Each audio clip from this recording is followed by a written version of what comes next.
На канале Абхазского телевидения информационный выпуск Амши-Укшара. Здравствуйте.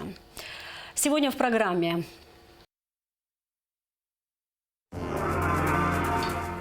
Легкомысленное отношение к COVID-19. Соблюдают ли жители столицы ограничительные меры? Избран новый руководитель партии Амцахара. В Сухуми состоялся очередной съезд ветеранской организации. Торжественное собрание в честь дня рождения. Министерству по налогам и сборам исполнилось 27 лет. Вопросы открытия дополнительных ПЦР-лабораторий в Ачамчире и Гагре обсудил премьер-министр Абхазии Александр Анкваб с главным санитарным врачом республики Людмилой Скорик, сообщает пресс-служба правительства. Минздрав осуществил закуп необходимого оборудования. Основной комплект техники уже доставлен в СЭС. Общая стоимость оборудования – 11 миллионов рублей. В Ачамчире готово помещение. В ближайшие дни будет установлена аппаратура. Лаборатория по диагностированию коронавирусной инфекции COVID-19 в восточной части Абхазии будет запущена в начале мая. В Гагре проект по запуску ПЦР-лаборатории будет реализован к концу мая. Каждая из двух лабораторий будет способна обработать до 250 анализов в сутки. Александр Анкваб и Людмила Скорик обсудили также санитарно-эпидемиологическую обстановку в стране. Людмила Скорик констатировала динамику возрастания количества заболевших, отметив, что общество должно серьезно отнестись к принятым мерам, носить маски и соблюдать ограничения. Многие граждане уже на личном опыте знают об опасности COVID-19, но некоторые продолжают относиться к болезни легкомысленно. В республике сохраняется непростая эпидемиологическая ситуация. Продлены ограничительные меры. При этом соблюдают их немногие. В этом убедилась наша съемочная группа. Репортаж Сарии Кварацхеля. Как известно, общественный транспорт – идеальная среда для распространения инфекции, в том числе коронавируса. Риск заразиться здесь в 6 раз выше. Вероятность заражения особенно высока в густонаселенных городах. По рекомендации Координационного штаба, ношение масок в общественном транспорте должно быть обязательным для всех. Как мы убедились, большая часть пассажиров и водителей в столичном транспорте не используют элементарные средства индивидуальной защиты. Однако есть и те, кто соблюдает предписанные санитарные нормы, понимая их необходимость. Переболела я. Но носить надо все равно. Требует, а как же мы не слушаемся, то требует. Как же? Он уже говорил утром. Он уже сказал, почему уходите, расслабились, да, совсем сейчас? Написано достаточно, чего ж, сама знаю. Без маски нельзя. Только на берегу снимаю, где никого нет. Это каждая гражданская позиция каждого человека. Мы все должны беречь себя в первую очередь, а не водителей троллейбуса или транспорта. Елена Напидваридзе с начала пандемии работала в Гудаутской ЦРБ. Она не понаслышке знает, через какие мучения проходят тяжело больные пациенты COVID-19. По словам Елены, на сегодняшний день эпидситуация ухудшается отчасти из-за нашего легкомысленного отношения к пандемии в целом. Меры не соблюдают, когда говорят, одевайте маски в магазинах, общественные транспорты. И им надо одевать маски, я считаю, потому что пожилые могут больше переболеть, чем молодежь. Молодежь, она болеет, и им легко перенести. В любом транспорте каждый второй без масок, либо при виде съемочной надевают их, отказываясь отвечать на наши вопросы. Введите камеру. А водители во время нашей съемки, не давая нам времени пообщаться с пассажирами, заводили автобус и уезжали. Одним словом, ситуация с ношением масок в общественном транспорте заметно ухудшилась за последнее время. И в этом отчасти вина самих водителей, которые не требуют от пассажиров обязательного ношения средств индивидуальной защиты. Маски уже не требуем? Требуем. А почему никто не одевает, в том числе? Один раз рассказал, второй раз я не рассказываю. Я только что снял его, люди вышли. А вы требуете, чтобы ваши пассажиры носили маски? Да. Ну, все носят? Носят, единицы, может, не носят, но в основном все носят. Мамой Гашин-то И в продуктовых магазинах ситуация плачевная. Практически в каждом из них рабочий персонал без масок и перчаток. Одни отказывались говорить на камеру, другие просто вставали и уходили. И только в магазине «Перекресток» продавщица была в маске, тем самым выделяясь из общей массы. Конечно же, за один день невозможно посетить все места массового скопления людей. Но, как видно, далеко не везде соблюдаются ограничительные меры. Каждый из нас может минимизировать распространение коронавирусной инфекции, носить маску, соблюдать дистанцию и не собираться в местах массового скопления людей. Сария Кварацхеля, Тимур Гугохия, Абхазское телевидение. За прошедшие сутки тестирование на коронавирусную инфекцию проведено у 187 человек. Диагноз COVID-19 подтвержден у 19 из них, сообщает оперативный штаб по защите населения от коронавируса. А в Гудаутской ЦРБ находится на стационарном лечении 46 человек. В тяжелом состоянии 12 пациентов. В Сухумской инфекционной больнице 29 пациентов с подтвержденным диагнозом COVID-19. А в Ачамчирской ЦРБ 11. В Гагрской ЦРБ 8, в Ткорчалской ЦРБ пациентов нет. Общее число выявленных и заболевших коронавирусом в Абхазии на сегодняшний день составляет 13 793 человека. Зарегистрировано 218 летальных случаев. Выздоровели 13 305 человек. Президент Абхазии Аслан Бжани поздравил президента Приднестровской Молдавской Республики Вадима Красносельского с днем рождения. Высокий профессионализм, принципиальность, умение эффективно решать самые сложные задачи снискали вам высокий почет и уважение. Вы прикладываете все усилия для улучшения качества жизни каждого гражданина своей страны. Сегодня Приднестровье успешно развивается во всех сферах, отмечается в частности в поздравительном адресе. Аслан Бжани выразил уверенность в том, что существующие между нашими странами взаимоотношения будут и в дальнейшем укрепляться и динамично развиваться. Избран новый председатель партии Амцахара. Им стал герой Абхазии Лёсик Цугба. Такое решение было принято на 12-м съезде партии. Делегаты съезда также избрали 2 заместителей председателя партии. Ввели в состав политсовета и президиума новых членов. Внесли изменения в устав партии. Подробности в репортаже Гугоцы Вардания. С 2015 года политическую партию Амцахара возглавлял ныне руководитель администрации президента Алхас Квициния. Со вступлением в новую должность его обязанности в партии до этого времени исполнял Коба Гугохия. Главный вопрос повестки дня очередного съезда Амцахара – избрание нового председателя партии и его заместителей. Открывая съезд, Алхас Квициния передал приветствие президента Республики Абхазия Аслана Бжани. Алхас Квициния поблагодарил членов партии за многолетнюю поддержку. Политики хасабала сарабра Амцахара авта сид автагис псвет сара чапартия ваха джарака сала саут вахан астом избан зарабри сара сюната актуюната невсена айбет юната бха убс сарес бхазот убс абраганасохоб сара саха азалаги джараус звама исмуама организация абхинаргыланы шараб хешнаргыланы шсырб хашаргизбит азам шексырб хашот хасазам итабу бидудзаны абзера абчара амазат харах партия Амцахара. Член политсовета партии и представитель отделения Амцахара Галского района Ахра Квиквискири рассказал о проделанной в районе работе, отметив, что на прошедших выборах в органы местного самоуправления в Гале прошли 8 человек от Амцахара. А это говорит о том, что в районе поддерживают партию. Последний год в связи с пандемией работа нашей партии была ослаблена. Но даже в этих условиях на прошедших выборах в органы местного самоуправления мы добились неплохих результатов. Но на этом нельзя останавливаться. Впереди нас ждут более важные парламентские выборы. К ним надо готовиться основательно. Члены партии также подчеркнули, что Амцахара поддерживала и будет поддерживать нынешнюю власть. За неполный год, несмотря на пандемию и экономический кризис, руководством страны удалось взять ситуацию под контроль, отметил Ахра Квиквискири. Но многие вопросы и планы из-за сложившихся обстоятельств руководством Абхазии еще не реализованы. Улучшаются взаимоотношения между Абхазией и стратегическим партнером Россией. Вместе с тем, мы надеемся, что властям в ближайшее время удастся стабилизировать вопросы с энергообеспечением страны, которые накапливались десятилетиями.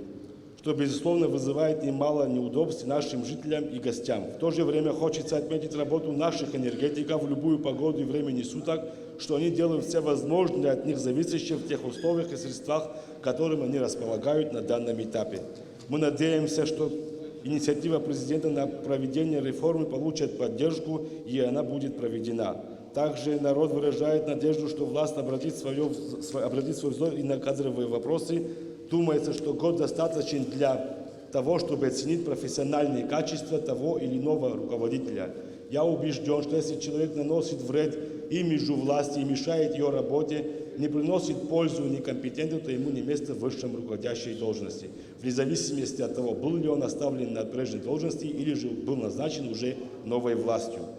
Народ, в том числе члены нашей партии, ждут громких антикоррупционных расследований и разоблачений, о чем говорилось неоднократно в предыдущие годы.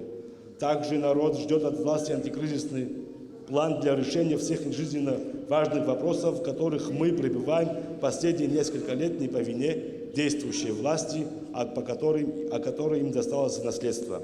Член партии Амцахара Руслан Джугелия подчеркнул, что из-за пандемии коронавируса госбюджет в 2020 году не получил порядка 1 миллиарда рублей. Между тем, была проделана большая работа по защите населения от COVID-19, и она продолжается. Правительство прилагает большие усилия для исполнения обязательств социального характера перед гражданами нашей республики.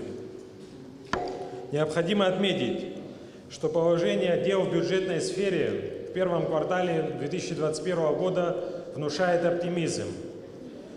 Доходная часть за первый квартал 2021 года составила порядка 1 миллиарда 200 миллионов рублей, что превышает аналогичные показатели за 2020 год на 20%.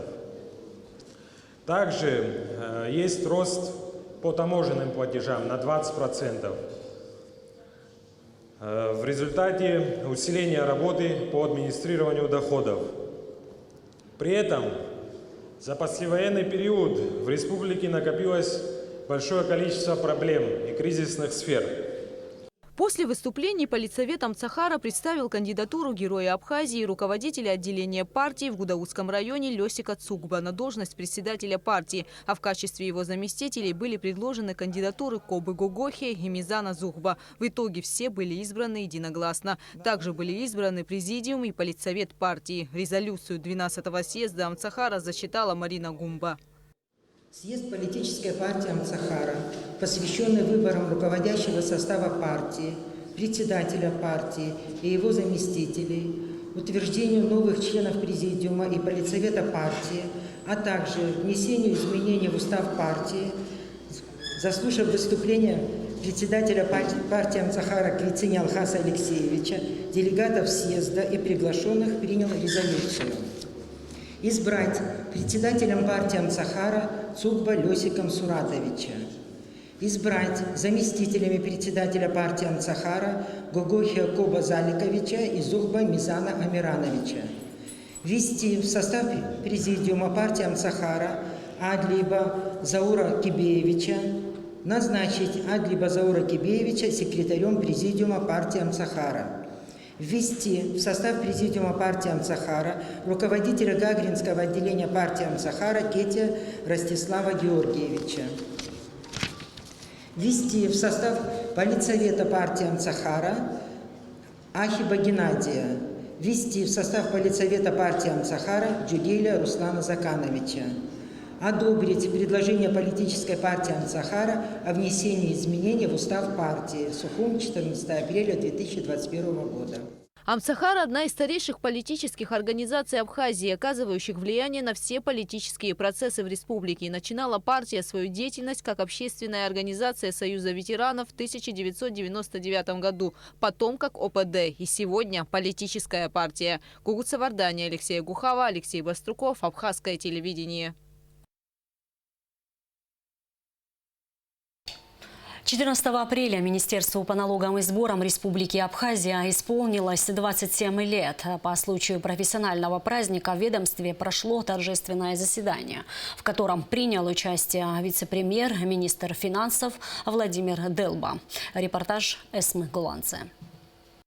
Мероприятия, посвященные 27-й годовщине Министерства по налогам и сборам, начались с возложения цветов к мемориалу погибших в Парке Славы. 53 сотрудника ведомства принимали участие в Отечественной войне народа Абхазии. 9 из них удостоены государственных наград. После возложения цветов в министерстве состоялось торжественное заседание. Вице-премьер, министр финансов Владимир Делба зачитал поздравления президента Абхазии Аслана Бжания в адрес сотрудников и ветеранов налоговой службы. Ваша служба является одним из важнейших государственных институтов, призванных обеспечивать экономическую безопасность страны. От вашей профессиональности во многом зависит стабильное развитие здравоохранения, образования, социальной сферы. От качественной работы сотрудников Министерства по налогам и сборам во многом зависит формирование благоприятного инвестиционного климата в стране. Хочу выразить благодарность за вашу работу в сложный период пандемии.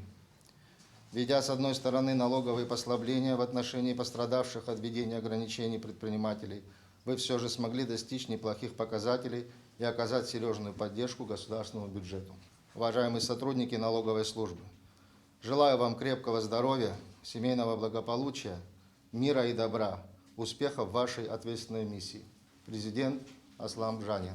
Налоги – это важная составляющая доходов государства. Основная задача министерства – контроль за соблюдением налогового законодательства страны всеми субъектами экономики, с тем, чтобы они своевременно и в полной мере вносили платежи в госбюджет. Анализируя вашу работу, я хочу сказать, что вы не потому, что сейчас вы здесь присутствуете, и я как-то вынуждена вас похвалить. Нет, вы правда работаете и очень хорошо работаете. У нас был очень тяжелый год, да, 20-й, это ковидный год. И вот посмотрите по отчету, который пришел уже в парламент, мы видим, что правда работа налоговой службы, она достаточно, ну, я бы сказала, на хорошем уровне, потому что доходы местного бюджета, доходы республиканского бюджета, они вот из того, что возможно было оптимально сделать, работники именно налоговой службы, министерств, ведомств, вы это сделали. В ходе торжественного мероприятия исполняющий обязанности министра по налогам и сборам Мираб Логуа рассказал об этапах становления и развития ведомства, а также о его достижениях за последний год. Государственная налоговая служба республики была создана в 1994 году указом президента Абхазии Владислава Ардзинба. В декабре 2002 года она была преобразована в Министерство по налогам и сборам. В завершении мероприятия ряду сотрудников министерства были присвоены очередные классные чины. Эсма Гуландзе, Михаил Братухин, Абхазское телевидение. Ахравицба останется под арестом до 5 мая. Кассационная коллегия Верховного суда Абхазии не удовлетворила ходатайство стороны защиты на обжалование постановления Сухумского городского суда о продлении срока задержания под стражей Ахры Авицба. Следственным управлением Генеральной прокуратуры Ахра Авицба обвиняется в завершении преступления, предусмотренного частью 2 статьи 217 «Незаконное приобретение, хранение, перевозки и ношение огнестрельного оружия и боеприпасов группой лиц по предварительному сговору». Команда военнослужащих Министерства обороны Абхазии приступила к участию в международном этапе конкурса армии-2021 «Саянский марш», который стартовал в горах в Красноярском крае. Информационную поддержку нашей команды осуществляет Международный культурный деловой центр Республики Абхазия. Об этом сообщил директор центра Олег Лакоба. Участники конкурса должны показать высокий уровень физической подготовки и отличные результаты по стрельбе из штатного оружия. Военнослужащим предстоит искать условно пострадавшего в лавине, спускаться на лыжах по склону в связках, вести разведку целей. Стрельбы будут проводиться в составе группы, при этом изготовка к стрельбе будет проходить на лыжах. В соревнованиях принимают участие команды из 7 стран. Это сборные команды из России, Китая, Абхазии, Кыргызстана, Узбекистана, Таджикистана, Южной Осетии, а также женская сборная команда Министерства обороны Российской Федерации. Участники прошли мандатную медицинскую комиссию, получили оружие. Мы здесь находимся неделю, по маршруту прошли, все задания выполнили. График очень плотный, мы встаем в 6:30, утренняя зарядка, завтрак и сразу идем на занятия. После обеда примерно час и идем на послеобеденные занятия. Мы представляем Абхазию, и это для нас большая честь, и надеемся, не подведем Абхазию. Состоялась итоговая конференция Академии наук Абхазии. В ее работе приняли участие вице-президент Бадра Гунба, спикер парламента Валерий Кварча, академики и ученые. В отчетном году ученые Академии наук Абхазии стали авторами и соавторами различных научных трудов и публикаций общим количеством до 195 работ. В их числе книги, учебники, статьи, отчеты, доклады, интервью на абхазском и русском языках, рецензии на научные труды, отзывы на авторефераты кандидатских диссертаций. Подготовлены и изданы в печать 22 работы. В минувшем году абхазские ученые приняли участие в десятках национальных и международных научных и научно-практических конференций, симпозиумов, круглых столов, семинаров, в том числе в качестве членов оргкомитетов и кураторов секции. Эти научные мероприятия проходили как в Абхазии, так и в России, Израиле, Бразилии, Узбекистане, Азербайджане, ДНР и ЛНР. Академией поддерживаются научные связи со многими учеными Российской Федерации, Венгрии, Израиля и США. В системе Академии наук Абхазии 8 научных институтов, занимающихся разработкой 120 научных тем, объединенных в 31 блок. Часть тем завершена в 2020 году. Многие будут продолжены в 2021-2022. В 2020 году издано 17 книг на абхазском и русском языках. Из них под грифом «Абеги» 11. В 2020 году проведено одно общее собрание и 9 заседаний Президиума АНА, на которых обсуждались вопросы, касающиеся решения плановых задач, стоящих перед Академией наук. Все заседания были проведены в соответствии с ее уставом. Президиум рассматривал вопросы, относящиеся к его компетенции и обязанностям. Это взаимодействие государства и науки, утверждение отчетов по НИР, результаты экзаменов в аспирантуру, результаты аттестации аспирантов, защиты диссертаций и другие вопросы, по которым принимались соответствующие решения. Согласно уставу АНА, на Президиум АНА возложена функция ВАКа Абхазии. В системе АНА осуществляются защиты кандидатских и докторских диссертаций. По итогам 2019 года была вручена премия Президиума Академии наук за лучшую научную работу на абхазском языке среди молодых ученых. Редакционно-издательский отдел реализует задачи информационно-издательской политики, которые ставятся руководством АНА. Президиум изучил отчеты о выполнении планов НИР за 2020 и утвердил на 2021 год сводный план научно-исследовательских работ научных учреждений, входящих в состав АНА. Состоялось первое заседание нового состава депутатов Ачамчирского районного собрания, на котором председателем был избран Адгур Квициня. Заместителем председателя Ачамчирского районного собрания избран Омар Шатипа. Общественная палата республики объявляет о приеме заявлений от политических партий и общественных организаций на замещение 2 вакантных мест путем конкурсного отбора. Прием документов будет осуществляться до 24 апреля включительно. По всем вопросам обращаться в общественную палату. Общественная палата состоит из 35 человек. Она формируется 3 частями. Первую часть это представляет президент, 13 человек, а 2 другие общественно-политические партии, организации, и также еще от городов и районов, местных органов управления. Вот эта часть, которая сегодня, изменения произошли, именно там выбыло 2 члена палаты, они назначены в органы государственного управления, это Беслан Джопова и Рисмар Канджиджо. Вот поэтому мы сегодня объявляем конкурс для представления, чтобы политические партии и общественные организации представили свои кандидатуры в течение 10 дней до 24 числа включительно.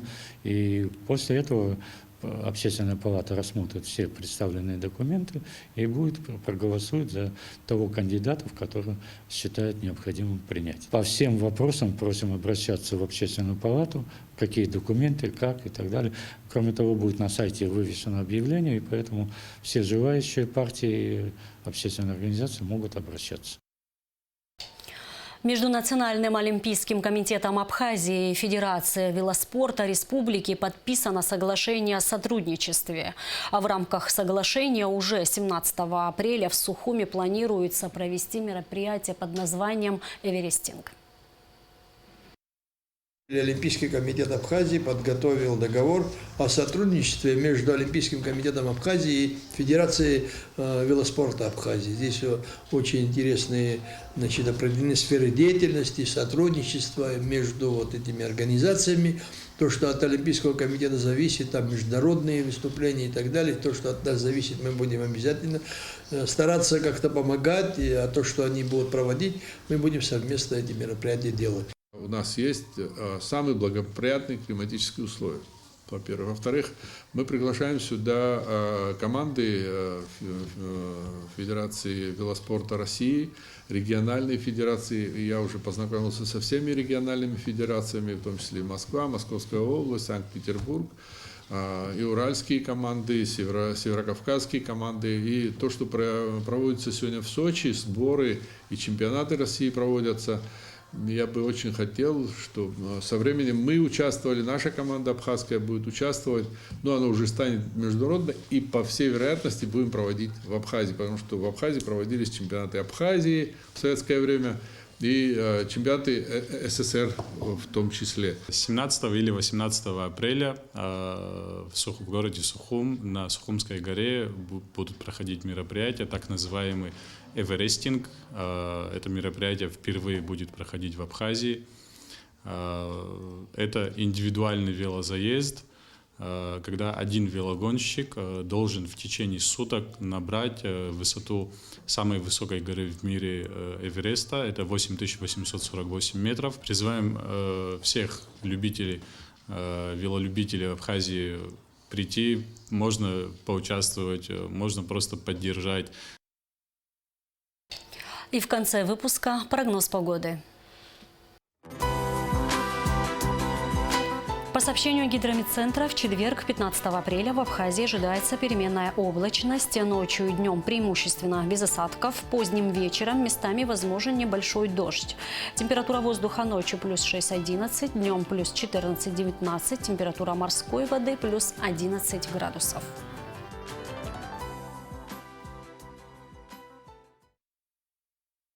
И на этом наш выпуск завершен. Всего вам доброго. Спасибо за внимание.